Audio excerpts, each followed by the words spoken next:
Tu t'es déjà regardé de l'extérieur pendant la dernière répétition d'une série de tractions en te disant mais pourquoi je fais ça? Pourquoi tirer autant pour progresser si lentement? Pourquoi souffrir alors que mon dos ne ressemble pas à un nacho? Pourquoi les faux plafonds ont une couleur gris dépression hivernale? Puis j'ai compris, peut-être que je ne centrais pas mes efforts sur ce qui compte.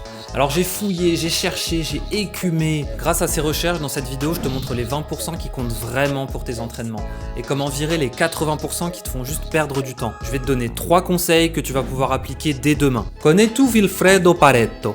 Cet économiste italien né en 1848 a compris que seulement 20% des Italiens possédaient 80% des terres. On en a tiré un principe général.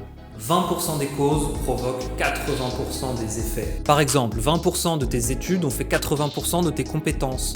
20% de tes clients t'apportent 80% de ton chiffre d'affaires. 20% de mes choix provoquent 80% de la déception de mes parents. C'est bon, on revient sur la muscu? Oui. Alors, comment appliquer cette règle à la musculation pour gagner plus de temps en prenant plus de muscles? Là, tu vois Jean Squat. Jean Squat fait sa séance push du jour en enchaînant le développé couché, l'incliné, les dips, le développé militaire, le hop, Jean Squat. On t'a jamais dit que faire plus de 6 séries sur une séance pour un muscle, ça servait à rien? Eh oui. Alors bon, ok, sert à rien, c'est un grand mot.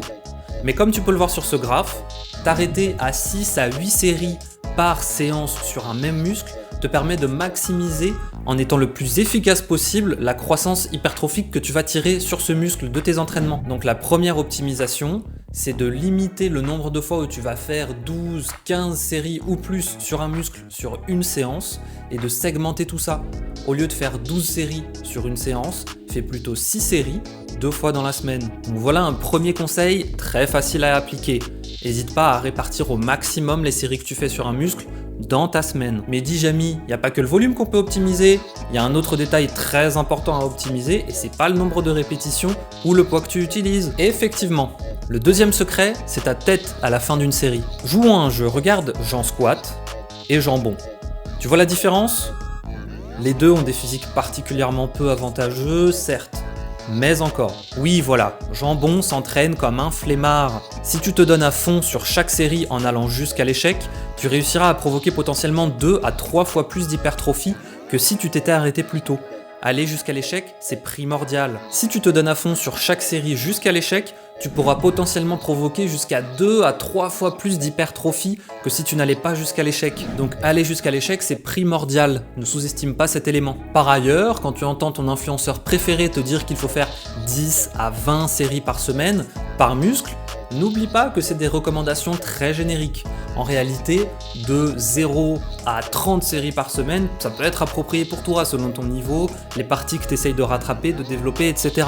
Si tu veux une vidéo sur ce sujet spécifiquement, n'hésite pas à me dire ça en commentaire. Bon, maintenant c'est bien beau tout ça, mais sans le troisième point, tu ne vas même pas t'entraîner, et en plus, c'est peut-être le plus simple à appliquer. Si je te dis mange des fruits, mais que le primeur il est à 50 km de chez toi.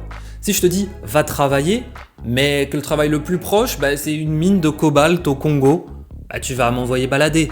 Donc c'est simple, si tu veux t'entraîner au maximum, il faut éliminer la friction. Il faut que ton entraînement soit le plus simple à mettre en place possible. Ça passe par des méthodes très simples et gratuites.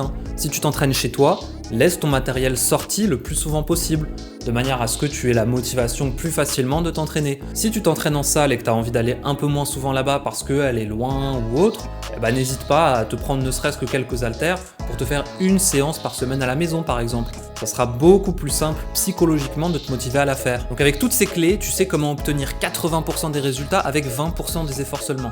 Maintenant il reste un dernier conseil, un petit secret qui est en fait le plus important. Continue. Le plus important, c'est pas d'appliquer forcément tous ces conseils parfaitement ou quoi que ce soit, non, c'est de continuer jusqu'à ta mort. La muscu, c'est un jeu de patience. Donc merci à toi de m'avoir suivi et n'hésite pas à voir mes autres vidéos sur le thème de la musculation et comment optimiser ses entraînements.